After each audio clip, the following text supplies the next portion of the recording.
तो हम स्टार्ट करते हैं हमारे इंग्लिश का मॉडल पेपर नंबर 10 दोस्तों। तो इस मॉडल पेपर में दोस्तों पूरे हम 20 क्वेश्चन करने वाले हैं और इसी प्रकार के पैटर्न पर आपके बीएसटीसी एग्जाम 2024 30 जून को जो होने वाला है उसमें क्वेश्चंस बनने वाले हैं। ध्यान से पढ़ना, हर एक प्रश्न पे बहुत अच्छे से पकड़ होनी चाहिए। ध्यान से देखिए दोस्तों, पहला प्रश्न अगर मैं आपके सामने लेकर आता हूं तो लिखा हुआ है choose the correct tenses. So now what we have to do is, हमें करना क्या है, टेंस का पता करना है कौन सा भैया बिल्कुल सही है। अगर देखिए पहले प्रश्न को ध्यान से पढ़ो तो लिखा हुआ है दोस्तों, he is healthy thus he can work 8 hours regularly। भैया वह क्या है, बिल्कुल हेल्दी है, इसलिए वह क्या कर सकता है, बताओ भाई क्या कर सकता है, बिल्कुल 8 घंटे लगातार कार्य कर सकता है। अगर मैं बात करता हूं इसमें कौन सा टेंस है दोस्तों, देखिए इसमें प्रयोग हो रहा है दोस्तों इज एम आर। और दूसरी बात अगर मैं बात करूं दोस्तों, इसमें यूज हुआ है हमारा एक शब्द दोस्तों रेगुलरली। क्या यूज हुआ है, रेगुलरली। रेगुलरली का मतलब क्या होता है दोस्तों, देखिएगा इसका मतलब होता है दोस्तों नियमित रूप से। क्या दोस्तों, नियमित रूप से। इसलिए मैं आपको कुछ वाक्य में बताता हूं जो चीज आपको ध्यान रखनी है। देखिए अगर वाक्य में आपको यूजुअली मिल जाए, रेगुलरली मिल जाए, ठीक है, डेली मिल जाए, या मिल जाए आपको एवरीडे, या फिर आपको मिल जाए दोस्तों ऑफन, या मिल जाए आपको सेल्डम, या फिर आपको देखने को मिल जाए नाउ, राइट नाउ, है ना, जस्ट नाउ, येट, ऑलरेडी, ये सभी अगर आपको वाक्य में देखने को मिलते हैं तो प्यारे विद्यार्थियों बिना डरे आराम से आप प्रेजेंट टेंस लिखा के आइएगा। और अगर इसमें स्टार्टिंग में भी ये वाला जो मैंने बॉक्स आपके सामने बनाया जिसमें कुछ शब्द है, usually, regularly, often, seldom, daily, everyday, है ना, ऑल्टरनेटिवली, इन सभी में कौन सा टेंस बनता है, सिंपल प्रेजेंट टेंस बनता है। अगर मैं बात करता हूँ सिंपल पास्ट की तो प्यारे विद्यार्थियों इस चीज का विशेष ध्यान रखिएगा कि सिंपल पास्ट में आपको देखने को मिलेगा यस्टरडे, क्या मिलेगा, यस्टरडे देखने को मिलेगा, और उसमें आपको देखने को मिलेगी वर्ब की सेकंड फॉर्म। अगर मैं बात करता हूं फ्यूचर टेंस की तो प्यारा विद्यार्थी आपको मिलेगा उसके अंदर विल और शैल, और इसके आप साथ में आपको देखने को मिलेगी वर्ब की फर्स्ट फॉर्म। प्यारे विद्यार्थी अगर पास्ट कॉन्टिन्यूअस की बात की जाए तो याद रखिएगा आपको देखने को मिलेगा उसके अंदर वॉज वर प्लस वर्ब में आई एन जी। तो ये कुछ नियम है, ये कुछ नियम है जो आपको ध्यान रखना है, ये आपको एग्जाम में मार्क्स और जीवन में जीत दिलाएंगे दोस्तों। अगला प्रश्न देखिएगा दोस्तों, लिखा हुआ है करना क्या है, इंटरचेंज करना है सेंटेंस को, इंट्रोगेटिव टू असर्टिव। यहां पर हम देख सकते हैं आपको असर्टिव से इंट्रोगेटिव बदलना है, कोई बात नहीं जी कर लेंगे। प्रश्न पढ़ो, let us attend the party, कि भैया हमें पार्टी अटेंड करने दो या हमें पार्टी में जाने दो, ये प्रश्न आपके सामने है। तो यहाँ पर क्या है, देखिए इसी को अगर आप मान लीजिए किसी से पूछते हैं अरे भाई ले पार्टी में चले गया, देखिए हम क्या लगाएंगे, लेपन चले। देखो अस का मतलब क्या होता है, हम, और हम के लिए हम इंग्लिश में क्या लगाते हैं, वी लगाते हैं। लगाते हैं भैया, बिल्कुल सही है। वी के साथ अगर मैं बात करूं दोस्तों विल और शैल में से, थोड़ा सा रूल सुनिएगा ध्यान से। देखो दोस्तों शैल का प्रयोग होता है आई और वी के साथ, परंतु विल का प्रयोग बाकी बचे हुए सभी सब्जेक्ट के साथ होता है, जैसे कि चाहे ही, शी, इट हो, चाहे बाकी किसी का नाम भी हो। तो यहां पर हम क्या लगाएंगे, शैल लगाएंगे। चूंकि यहां पर एक प्रश्न बनने को दिख रहा है तो हम क्या करेंगे, शैल को पहले लगाएंगे, shall we attend the party. ध्यान से देखिए सेकंड का जो ऑप्शन बी है दोस्तों, ये बिल्कुल परफेक्टली शानदार आंसर आपको यहां पर बनाया हुआ है। क्लियर है सभी को? चलो मैं अगले प्रश्न की ओर बढ़ता हूं प्यारे विद्यार्थियों। लिखा हुआ है देखिएगा, choose the best expresses given sentence, direct indirect पूछा है। तो पूछा है दोस्तों डायरेक्ट इनडायरेक्ट से आपका प्रश्न बना हुआ है। देखो अब डायरेक्ट इनडायरेक्ट से जब भी प्रश्न बनता है तो हमें करना क्या होता है, इस चीज का विशेष ध्यान देना है। मैं आपको सारे रूल समझा देता हूँ थोड़ा शॉर्ट में। देखिए अगर वाक्य में इन्वर्टेड कॉमास के अंदर, क्या दोस्तों, इन्वर्टेड कॉमास के अंदर पॉजिटिव और नेगेटिव सेंटेंस हो तो यहां पर जो ये आता है ना सैड, क्या दोस्तों, सैड, अगर ये सैड हो तो सैड रहने देना। परंतु अगर ये दोस्तों सैड टू आ जाए, क्या आ जाए, सैड टू, तो इसको बदल देना आप किसमें, टोल्ड में। बदल दोगे? जी हाँ गुरुजी बदल देंगे। अगर आपने इसको टोल्ड में बदल दिया, इसके अगला काम क्या है दोस्तों, ये जो इन्वर्टेड कॉमास होते हैं इनको हटाओ और इनकी जगह पर क्या लगा दो, एक कनेक्टर लगा दो जिसे हम कहते हैं दैट। लग जाएगा साहब। ये कनेक्टर लगाने के बाद रूल होता है ये वाला प्रोनाउन, जहां पर आई लिखा हुआ है ना, तो इस प्रोनाउन का रूल क्या होता है थोड़ा ध्यान से समझना। एक रूल कहते हैं दोस्तों सन रूल, SON रूल। यहां लिख दो 1 2 3। अब समझो इसका मतलब क्या है, जो ये आई अगर आपका फर्स्ट पर्सन हो, अच्छा जिन मेरे प्यारे विद्यार्थियों को फर्स्ट सेकंड थर्ड पर्सन नहीं पता कोई दिक्कत नहीं, देखो मैं लिख देता हूं। देखिएगा फर्स्ट पर्सन में जो दोस्तों दो चीज आती है आई और वी, सेकंड में आती है प्यारे विद्यार्थियों यू, और थर्ड में कौन आता है, ही, शी, इट, या फिर किसी का नाम, दे वगैरह सब इसमें आते हैं। तो अगर मान लीजिए दोस्तों मैं बोलता हूँ फर्स्ट पर्सन, अब मैं बोलूंगा फर्स्ट पर्सन तो आपके दिमाग में क्लिक होना चाहिए कि सर ने बताया था फर्स्ट पर्सन में भैया आई और वी आते हैं।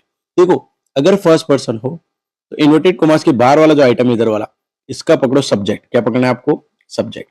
अगर सब्जेक्ट लड़का है तो लगा दो ही, लड़की है तो लगा दो शी। अच्छा देखिए दूसरा देखो, अगर ये सेकंड पर्सन हो, सेकंड पर्सन में कौन आता है भाई? केवल यू। अगर ये यू हो तो इसका सब्जेक्ट नहीं, किसको पकड़ोगे फिर आप? ऑब्जेक्ट को। ऑब्जेक्ट में अगर लड़का हो तो ही, लड़की हो तो शी, बहुत सारे लोग हो तो दे। ठीक है, ऐसे लगाना होता है। अगला जो चेंज होता है वो क्या होता है? टेंस में परिवर्तन। किसमें होता है दोस्तों? टेंस में परिवर्तन। टेंस में परिवर्तन के लिए आप क्या देखेंगे? वर्ब को देखेंगे। जैसे ही वर्ब आपने देखी, वर्ब की कौन सी फॉर्म है? Second form. अगर वर्ब की सेकंड फॉर्म है, पास्ट टेंस है, तो उसको आप बदल देना किसमें? पास्ट परफेक्ट में। किसे बदल देना? पास्ट परफेक्ट में बदल देना।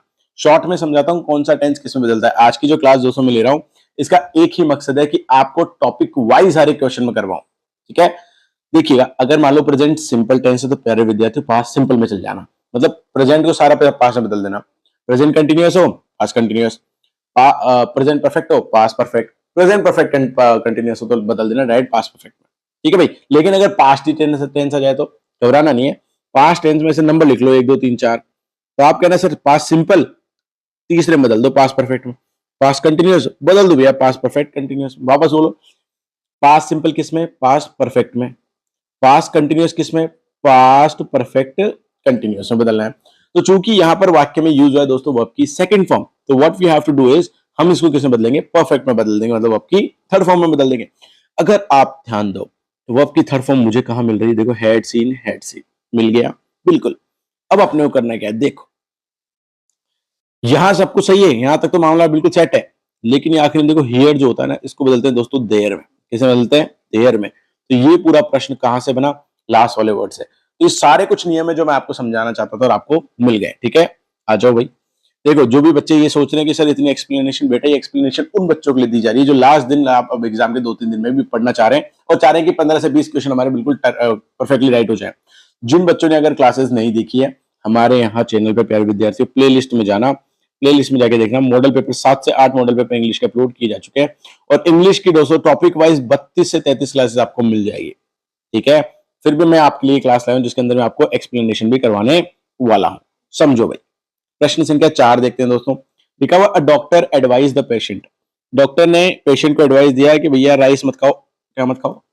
राइस मत खाओ। ठीक है साहब, एडवाइस दे दिया। अब आपको करना क्या है? इसका एक्टिव से पैसिव बदलना है।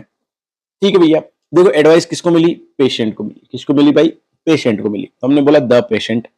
ये देखो वर्ब की क्या है? Second form. हमने इस चैनल पे सबसे पहला जो शॉर्ट वीडियो डाला था वो दोस्तों एक्टिव पैसिव के ऊपर था, और वो एक्टिव पैसिव मात्र 1 मिनट में दोस्तों सारे रूल को समझाता है, तो उसको जाके देख लेना। देखो, अगर ये वर्ब की सेकंड फॉर्म आती है पास्ट टाइम, तो वाक्य में लगाते हैं हम दोस्तों वॉज वर, और वर्ब की थर्ड फॉर्म। तो यहाँ पर वॉज वर दिख रहा है, बिल्कुल दिख रहा है, इसमें नहीं है, इसको काट दो। वॉज वर्ब के साथ वर्ब की थर्ड फॉर्म आनी चाहिए। ठीक है जी, 2 ही आंसर बच गया। ठीक है भाई साहब, देखो the patient was advised by the doctor. अब देखो, नॉट टू ईट राइस है तो नॉट टू ईट राइस को ऐसे कैसे लिखते हैं? नॉट टू ईट राइस, ना कि उसको बदलते हैं। हमारा पहला आंसर क्या होगा? फोर्थ का बेटा आंसर परफेक्टली बनेगा ए। ठीक है भाई लोग, प्रश्न संख्या 5 देखिए मेरे विद्यार्थियों। लिखा हुआ है, I shall meet you blank space 6 o'clock। देखिए, अगर मान लीजिए किसी भी वाक्य में एग्जैक्ट टाइम की बात हो, किसकी बात हो? एग्जैक्ट टाइम की बात हो, तो बेधड़क बिना रुके बाबा जी का नाम लेके बेटा एक लिख देना, क्या? एट। क्या लगा देना? एट लगा देना। आपको कोई भी शक्ति गलत नहीं कर सकती। ठीक है, अगला देखो, कंफ्यूज मत होना फालतू का। देखो, my father will retire from services. ठीक है, ईयर। अब ये क्या कह रहा है भाई? कह रहा है कि 1 साल में मेरे पिताजी सर्विस से क्या हो जाएंगे भैया? रिटायर हो जाएंगे। तो इन अ ईयर बनेगा। क्या बनेगा? इन अ ईयर। तो 1 साल के दरमियान, 1 साल के भीतर भीतर, तो क्या लगा देना? इन लगा देना। ठीक है, अब देखो, इसके बाद लिखा हुआ है अगले प्रश्न में दोस्तों, बहुत ध्यान से पढ़ना। लिखा हुआ है, चूज द करेक्ट सिनोनिम। क्या पूछा दोस्तों? करेक्ट सिनोनिम की बात है। अगर दोस्तों किसी भी वाक्य में कहीं ना कहीं पर अगर सिनोनिम आ जाए तो एक चीज का विशेष ध्यान रखिएगा, आपको एक से मतलब नहीं होना चाहिए, आपको सबसे मतलब होना चाहिए। समानार्थी पूछा है, सिनोनिम में पूछा क्या दोस्तों? समानार्थी पूछा है, मतलब एक अर्थ, समान अर्थ वाला। अब मैं आपको बताता हूं दोस्तों, मेल्ड का मतलब क्या होता है? पिघलाना। क्या होता है? पिघलाना। अब पिघलाने को क्या बोलते हैं अपन को समझना है, बिल्कुल समझते हैं। देखो, सूद, सूद करने का मतलब होता है प्यारे विद्यार्थियों शांत करना, पैसिफाई करना, है ना। अगला लिखा है मर्ज। मर्ज का मतलब होता है प्यारे विद्यार्थियों विलय करना। क्या करना? विलय करना। परचेस होता है बाय करना, मतलब खरीदना। और ग्लिसन का मतलब होता है ग्लिस लगाना, मतलब चमकाना। तो आप ध्यान से देखेंगे, मेल्ड करने का मात्र दोस्तों एक ही ऐसा ऑप्शन है जो अच्छा है पर सूट कर रहा है, कौन सा सूट कर रहा है भैया, बताओ फटाफट। मर्ज करने को, मर्ज करने का मतलब क्या होता है, विलय करना होता है। अगला देखिएगा दोस्तों, लिंच। क्या लिखा हुआ है, लिंच लिखा हुआ है, LYNCH। अगर लिंच का मतलब थोड़ा ध्यान से देखिए दोस्तों, देखो तो आपको बताना है कि इन चारों में से कौन सा सबसे बेस्ट ऑप्शन है। अगर बेस्ट ऑप्शन की बात करो तो पहले मैं आपको एक बार चारों के हिंदी में अर्थ बताता हूं, ध्यान से देखो। हैंग का मतलब होता है दोस्तों लटकाना, क्या होता है, लटकाना, है ना। किल का मतलब होता है दोस्तों मारना, और शूट का मतलब होता है गोली मारना। क्या करना, गोली मारना। अब आपको ये बताना, अच्छा हाँ, आपको ये तो बताना भूल गया कि दोस्तों लिंच का अर्थ क्या होता है। अच्छा, जिन जिन प्यारे विद्यार्थी को लिंच का अर्थ पता है, एक बार बिना चीटिंग के फटाफट से लिख के भेजो कमेंट में, लिंच का मतलब क्या होता है। देखो लिंच का मतलब बताता हूँ, पुराने जमाने में क्या होता था, कोई आदमी से गलती हो जाती थी, क्या हो जाती थी भाई, गलती। तो वो आदमी ने क्या करे था कि उस आदमी को बोलो भाई आपने क्राइम किया है, हम आपको क्या करेंगे, पब्लिक के अंदर दोस्तों, किसके अंदर, पब्लिक के अंदर हम आपको क्या करेंगे, सजा देंगे, है ना। या तो उसको क्या करेंगे, बिल्कुल पूरी पब्लिक के सामने उसको फांसी पे लटका देंगे, उसको बोलते थे लिंच, LYNCH। या फिर कभी कभी लिंच को एक और शब्द कहते हैं दोस्तों, वध करना। क्या कहते हैं, वध करना, पनिशमेंट के तौर पर, पेनल्टी के तौर पर, है ना। तो उस हिसाब से अब आपको आंसर बताना है। देखो एक शब्द है मेडन, मेडन मैंने आपको नहीं बताया, मेडन मतलब पागल कर देना, क्रोधित कर देना। क्या कर देना दोस्तों, क्रोधित कर देना। अब आपको करना क्या है, अब आपको बताना है मारना का क्या है। वध करने का मतलब क्या, किल ही होता है ना, किल होता है। तो 8 का आंसर क्या हो जाएगा आपका, सी हो जाएगा। इस चीज का विशेष ध्यान रखो। अगले पर आ जाओ भाई, करेक्ट स्पेलिंग बतानी है, क्या बतानी है आपको, करेक्ट स्पेलिंग बतानी है। अगर स्पेलिंग का जब भी नाम आए तो देखो या तो आपकी वो स्पेलिंग पढ़ी हुई होनी चाहिए, और अगर पढ़ी हुई ना हो, क्या ना हो, पढ़ी हुई ना हो, तो एक चीज का विशेष ध्यान रखो, कोशिश करो, कोशिश करो कि यार कौन से पे मीनिंग हम जा सकते हैं। देखो आपके पास में यहाँ जो वर्ड है वो है अफ्लोरसेंस। क्या है, अफ्लोरसेंस। अफ्लोरसेंस का मतलब क्या होता है दोस्तों, किसी चीज का फूलना होता है। क्या होता है, फूलना। जैसे आप मान लो अपने घर में होता है, अपने घर में मान लो अपन नया नया घर बनाया हमने, हमने उसके अंदर क्या करवा दी, पुट्टी करवा दी भाई। क्या करवा दी, पुट्टी करवा दी। और पुट्टी पर जैसे ही पपड़ी आएगी, क्या आएगी, जैसे ही पपड़ी आएगी हम क्या बोलेंगे, अरे यार दीवार फूल गई, क्या दीवार फूल गई। तो इसके देखो, आपको अगर दो शब्द होता है, एफ्लोर तो अपन लिख देंगे भैया सब में एक ही है, सेंस या फ्लोर सीन, SCENCE। तो यहां से उस हिसाब से हम यहाँ पे क्या करेंगे, स्पेलिंग बनाएंगे। याद रखना इसका दोस्तों अर्थ क्या है, फूलना। अगला देखिए प्यारे विद्यार्थियों, 10th प्रश्न पूछा है, इसमें भी आपसे स्पेलिंग ही पूछी है। अप्रोच, ये तो देखो ईमानदारी से बताऊं, आपने बहुत बार अप्रोच भी किया होगा, समझा भी होगा। अप्रोच की स्पेलिंग जो देखो, APROACHED नहीं होती, APROACHED नहीं होती, A P लगता है दोस्तों, APPROCHED। अप्रोच यानी किसी की तरफ पहुंच होना, एक्सेस होना। देखिए प्यारे विद्यार्थियों, प्रश्न संख्या 11 की अगर मैं बढ़ता हूं, तो यहां पर प्रश्न आपके सामने है कि मेरिट, मेरिट के अंदर आपको लगाना है या तो प्रीफिक्स या फिर आपको लगाना है सफिक्स। देखो भाई, प्रीफिक्स ने आपा किया उपसर्ग, और सफिक्स ने आपा किया कहीं प्रत्यय। तो घबराजो मत कि वाक्य में अगर मान लीजिए पहले कुछ शब्द जोड़कर नया शब्द बन जाता है, या एंड में कुछ शब्द जोड़कर नया शब्द बन जाता है, उसको बोलते हैं अपन प्रीफिक्स और सफिक्स। हाँ भाई, देखो मेरिट का मतलब है किसी चीज की वैधता होना, लीगैलिटी। अब इसके अंदर रीमेरिट कुछ ना हुआ, डीमेरिट कुछ ना हुआ, लेकिन डीमेरिट, ये वाला डीमेरिट जो DE वाला होता है, ये बिल्कुल होता है। देखो इसका दो अर्थ होते हैं, मेरिट का मतलब बेनिफिट और डीमेरिट का मतलब नुकसान। मेरिट का मतलब कह सकते हो किसी चीज की क्वालिटी, और डीमेरिट भाई उसके नुकसान, है ना, ऐसे भी होता है। देखो भाई, प्रश्न संख्या 12 वही सफिक्स प्रीफिक्स बताना है। आपके पास में पोस्ट, क्या है भैया, पोस्ट। पोस्ट यानी दो अर्थ होते हैं, एक तो पोस्ट यानी आपको होता है भाई कहीं पे पद मिल जाए, है ना। एक होता है इसका अर्थ बाद में, मान लो मैं कहूँ आपको क्लास कब मिलेगी लंच के बाद, तो पोस्ट लंच कह सकते हैं, है ना। तो पोस्ट का क्या क्या बन सकता है, बी पोस्ट नहीं बनता, आउट पोस्ट बन जाता है। क्या बन जाता है, आउट पोस्ट बन जाता है। एज पोस्ट भी कोई शब्द नहीं है। और अगर मैं बात करूं दोस्तों ऑन पोस्ट की, तो ये भी कोई अच्छा सा शब्द नहीं है। और अगर आउट पोस्ट की बात करूं, तो आउट पोस्ट का मतलब क्या होता है, चौकियों से होता है, जो पुलिस चौकी वगैरह होती है ना दोस्तों, उसको कहते हैं चौकी, आउट पोस्ट। याद रखिएगा, इसका 12th का आंसर क्या बन रहा है अपना, B is the correct answer. देखिए आपके एग्जाम दोस्तों आने वाले हैं, अब लापरवाही ना करें। ये आज की जो क्लासेस है दोस्तों, हम राजस्थान के अंदर कहीं और है, और ये एक नया डिस्ट्रिक्ट बना है दोस्तों भी, नीम का थाना, यहाँ से हम आपके सामने है। तो नीम का थाना के बारे में एक बहुत अच्छा सा शॉर्ट, बहुत अच्छा सा 1 मिनट के अंदर नोटिफिकेशन फुल नॉलेज के साथ भी आपको आज मिलने वाला है। तो बिल्कुल तैयार हो दोस्तों, ठीक है। और आपके आशु सर भी आपके लिए बहुत मेहनत कर रहे हैं, आपके लिए बहुत शानदार हिंदी की क्लास वो लेकर आने वाले हैं। ठीक है, आइए नेक्स्ट प्रश्न की ओर मैं बढ़ता हूँ। क्वेश्चन नंबर 13 है दोस्तों, पराकाष्ठा। क्या दोस्तों? पराकाष्ठा। पराकाष्ठा का मतलब क्या होता है? प्यारे विद्यार्थियों, एक चीज का विशेष ध्यान रखो। देखो, जो आपके सामने शब्द है ना, पराकाष्ठा के लिए पहला क्या दे दिया दोस्तों? जीलस। जीलस का मतलब क्या होता है दोस्तों? उत्साही आदमी। रा भाई बिल्कुल कतई उत्साह से भरे आदमी, उसको क्या बोलते हैं हम? उत्साही, मतलब फुल एक्साइटेड। जेंटाइल का अर्थ होता है दोस्तों जो हमारे जो गुप्तांग होते हैं उसके अंदर स्पेलिंग लगती है दोस्तों जी की। क्या लगती है? जी की स्पेलिंग लगती है। तो इसके अंदर कभी कंफ्यूज मत होना कि जेंटाइल पढ़ते ही आप तो बोल दो कि सर हमने पढ़ा हुआ है इसमें तो जेनेटाइल का मतलब है। तो अरे नहीं भाई, अगर मान लो जेनेटाइल की स्पेलिंग में जेड लग जाए, क्या लग जाए? जेड लग जाए, तो यहाँ पर बेसिकली जेंटाइल का मतलब क्या होता है? जो चद्दर के अंदर टाइलिंग सिस्टम होता है उसको बोलते हैं। वैसे तो एक तरह का कह सकते हो आर्ट होता है। ये एक इटालियन शब्द है। ठीक है, आओ भाई।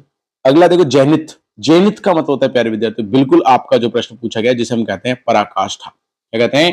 पराकाष्ठा कहते हैं। और या फिर हम कह सकते हैं किसी चीज का शीर्ष बिंदु। क्या होता है? किसी चीज का शीर्ष बिंदु। हम यहाँ लिख देते हैं आपके लिए शीर्ष बिंदु या फिर पराकाष्ठा। तो लगा देना इसका आंसर। अच्छा, अब आप कहोगे सर ये जीसस तो बता दो। अरे यार, ये वो जीसस वही है जो आप जैसे क्रिश्चियन धर्म में अपने भगवान को बोलते हैं ना, है ना, यीशु या ईसा मसीह, तो उसको इंग्लिश में कहते हैं लोग जीसस। उसमें भी जे लगता है। आ जाओ, अगला प्रश्न है दोस्तों, एक्विट। एक्विट का मतलब होता है किसी को बरी कर देना। क्या कर देना? बरी कर देना, छोड़ देना।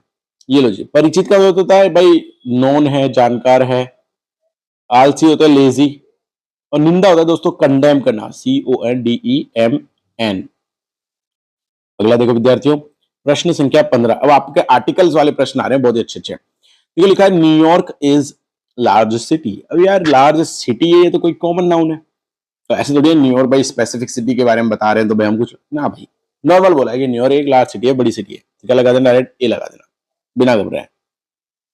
अगला देखो, लिखा हुआ है डिटर्मिनर बताने। Are you attending blank space reception today.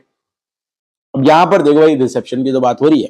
अब आप कहोगे सर रिसेप्शन कोई सामान्य चीज है। अरे हाँ भैया, आप बिल्कुल सही हो। लेकिन दिक्कत क्या है, यहाँ पर जो रिसेप्शन की बात की गई है तो दोस्तों को स्पेसिफिक रिसेप्शन बोला गया है कि क्या आज के रिसेप्शन में तुम चल रहे हो। जब भी कोई विशिष्ट बात हो या फिक्स पता हो कि किसकी बात कर रहे हो, हमेशा क्या लगाना है? द लगाना है। ठीक है, अगला हो भाई, प्रश्न संख्या 17 देखो भाई। ये बहुत अच्छे अच्छे प्रश्न होते हैं एंटोनिम वाले। एंटोनिम का मतलब क्या होता है दोस्तों? विपरीत अर्थ। क्या होता है? विपरीत अर्थ होता है। अगर मैं इसकी बात करूं विपरीत अर्थ की, तो इस चीज का विशेष ध्यान दो भाई लोग कि पहला प्रश्न जो प्रश्न पूछो क्या? एपिलॉग। एपिलॉग का अपने को अर्थ पता होना चाहिए। इसका मतलब है दोस्तों उपसंहार। क्या है? उपसंहार। अब आपको उपसंहार पता है तो क्या बोलेंगे? देखो, डायलॉग तो क्या होता है? एक संवाद होता है। जैसे मैं कोई भी डायलॉग बोलूं, आप उसका रिप्लाई दो, तो उसको बोलते हैं डायलॉग। और उपसंहार क्या होता है? निबंध के अंत में आता है। और निबंध की शुरुआत में क्या आता है दोस्तों? प्रील्यूड आता है, मतलब प्रस्तावना आती है। क्या आती है? प्रस्तावना आती है। इस चीज का विषय है, जैसे कोई भी निबंध जैसे अपन बचपन में लिखते थे ना, दीपावली पर निबंध लिखिए, तो सबसे पहले आप क्या करते थे? पहले भाग के जाके प्रस्तावना लिखते थे कि ये दीपावली का त्योहार इसलिए इसलिए ऐसे ऐसे मनाया जाता है। देखो, पोस्ट स्क्रिप्ट क्या होता है? पोस्ट स्क्रिप्ट मतलब मान लीजिए कोई भी चीज है, उसके बाद में कोई मैसेज या कोई संदेश, कोई सूचना, कोई भी चीज खत्म होने के बाद में जोड़ा गया, मतलब अतिरिक्त संदेश के रूप में हम इसको कह सकते हैं। क्या कह सकते हैं दोस्तों? अतिरिक्त संदेश हम इसको कह सकते हैं, है ना। आई बात समझ में? जैसे मान लो कोई भी नॉलेज आई, उसके बाद में कुछ बाद में ऐड कर रहे हो तो उसको बोले। लास्ट देखो दोस्तों आपके सामने एपिग्राम। क्या है? एपिग्राम। ये एपिग्राम इतनी प्यारी चीज है, इतना आप पसंद करते हो इसको दोस्तों। इसको हम बोले चुटकुला। क्या बोले हम? चुटकुला बोलते हैं। या फिर कभी कभी हम इसको सुक्ति भी कह देते हैं। तो दोनों अर्थ आपको ध्यान रखना है, छोड़ना 1% भी नहीं है। आओ भाई, अब देखें, अगला लिखा हुआ है choose the correct antonym of capacious. इस बार क्या पूछ लिया आपसे भैया? पूछ लिया कैपेशियस का मतलब क्या है। प्यारे विद्यार्थी, कैपेशियस का मतलब आपको मैं बता देता हूं दोस्तों। इसका मतलब अर्थ होता है विशाल, वेरी बिग, लार्ज, ह्यूमंगस, है ना। अब आपको एंटोनिम मतलब विपरीत बताना है। लिमिटेड का मतलब क्या होता है? सीमित होता है। भाई देखो, कोई चीज विशाल हो, अनंत हो, जिसका कोई सीमा नहीं, है ना, उसको असीमित बोलते हैं। तो अपोजिट क्या हो जाएगा प्यारे विद्यार्थियों? लिमिटेड हो जाएगा। केयरिंग अपने सामने एक और शब्द है, इसका अर्थ क्या होता है प्यारे विद्यार्थियों? देखभाल करना। क्या करना? देखभाल करना। पुलिस जो देखो, हम कभी कभी कुछ कुछ हरकतों में हो जाते हैं मूर्ख, है ना। और चेंजेबल मतलब परिवर्तनीय। क्या होता है? परिवर्तनीय। अगला देखो, प्रश्न संख्या 19 कह रहा है मिस स्पेल्ड, मतलब गलत स्पेलिंग किसकी है। देखो गलत स्पेलिंग आराम से हम ढूंढ सकते हैं। देखो इसके लिए आपको मैं सारे शब्द बता देता हूं। पहला देखो क्या लिखा हुआ है, इमिटेशन। प्यारे विद्यार्थी स्पेलिंग बिल्कुल सही है। इमिटेशन का होता है नकल करना, कॉपी करना, है ना। सॉल्वेंट, सॉल्वेंट का मतलब होता है विलायक। एक होता है इंसॉल्वेंट, मतलब जो बर्बाद हो गया, कुछ नहीं है उसके पास। फॉर्चुनेट आप सभी हो दोस्तों, हम भी हैं। आपको आप हमें मिले इस चैनल पर, आप पढ़ने आ रहे हो, हम आपके लिए भाग्यशाली हो। तो उसी प्रकार तो हम देख सकते हैं लोथ, LOAETH, दोस्तों इसमें ई नहीं आता, LOATH बनता है। क्या बनता है, LOATHE। जैसे इस स्पेलिंग में दोस्तों ई लगाएंगे, हम क्या लगा देंगे, ई। तो ये स्पेलिंग क्या हो जाती है, रॉन्ग हो जाती है। क्या हो जाती है, रॉन्ग हो जाती है। लोथ का मतलब क्या होता है दोस्तों, घृणा करना होता है, नफरत करना होता है। घृणा करना या फिर नफरत करना या हेट करना होता है ना। इस चीज का विशेष ध्यान रखो। तो आइए प्यारे विद्यार्थियों, जैसे मैंने आपसे प्रॉमिस किया था, लास्ट प्रश्न आज आपका 20वां। देखिए पूछा है मिस स्पेल्ड वर्ड। देखो मैं बता रहा हूँ, स्पेलिंग वाले प्रश्न आते हैं, तो आज मैं आपके लिए वो लेकर आया हूँ। डायरेक्ट डायरेक्ट आपने देख ली, टेंस भी आपने देख ली, डिटरमिनेंट्स आपने देख ली, बहुत सारे टॉपिक आप देख रहे हो। और सबसे बड़ी बात है कि आज मैंने आपको प्रॉपर तरीके से हर एक चीज समझाई है, तो उनको विशेष ध्यान रखना, है ना। भाई देखो, टेटेरियोरेट की पहली स्पेलिंग में गलत है दोस्तों, DETE आता है ना। इसका मतलब है किसी चीज का दोस्तों खराब होना। क्या होना, खराब होना। अरे वाह, एग्जीक्यूटिव मेरा फेवरेट वर्ड। इसका मतलब है दोस्तों उत्तम। डिसाइसिव का मतलब होता है दोस्तों निर्णायक, किस चीज में डिसीजन लेना। और कंसाइज होता है प्यारे विद्यार्थियों संक्षिप्त रूप, मतलब शॉर्ट में, बिल्कुल, है ना। तो ये ऐसे विशेष ध्यान रखेंगे, तो इसमें अपना आंसर क्या हो जाएगा दोस्तों, पहला हो जाएगा स्पेलिंग में यही गलती है। तो जी हाँ दोस्तों, इसी प्रकार हमने आज क्या दोस्तों, आज 20 प्रश्नों को सॉल्व किया है। BSTC एग्जाम में टोटल 3 मार्क का रहेगा, 60 नंबर का पेपर रहेगा इंग्लिश का। छोड़ना मत कतई, मैं क्या कह रहा हूं, बिल्कुल भी 1% भी मत छोड़ना, क्योंकि आप लोग दोस्तों बहुत टाइम से मेहनत कर रहे हो, और आपकी मेहनत को देखते हुए हम तरोताजा हो जाते हैं एवरीडे। तो आपसे एक ही अनुरोध है कि बेटा लास्ट के 2-3 दिन है ना, लास्ट के 2-3 दिन है, बिल्कुल भगवान का नाम लो, है ना। अपने गुरु महाराज को याद करो, अपने टीचर्स को फोन करो, उनसे एक बार आशीर्वाद लो, और पहुंच जाओ एग्जाम में। और एग्जाम में पहुंच जाओ बिल्कुल बिना रोके ही। क्योंकि मैं आपको बता देता हूं दोस्तों, एक चीज का ध्यान रखना, कुछ लोग नींद में सफलता का सपना देखते हैं दोस्तों। क्या, कुछ लोग तो नींद में सफलता का सपना देखते हैं, और वहीं पर दोस्तों आप जैसे कुछ लोग होते हैं जो सपनों को पूरा करने के लिए कार्य करते हैं, है ना। एक चीज एक और ध्यान रखना, मैं आपके लिए लास्ट लाइन कहता हूं आज की क्लास के लिए, वक्त से लड़कर जो नसीब बदल दे। क्या दोस्तों, वक्त से बदल कर लड़कर जो नसीब बदल दे, इंसान वही जो अपनी तकदीर बदल दे। कल क्या होगा कभी मत सोचना भाई, कल क्या होगा कभी मत सोचना, क्या पता कल वक्त खुद अपनी तस्वीर बदल दे। तो बस मेहनत करो और टेंशन फ्री जाओ, ठीक है। जय हिंद, जय भारत दोस्तों।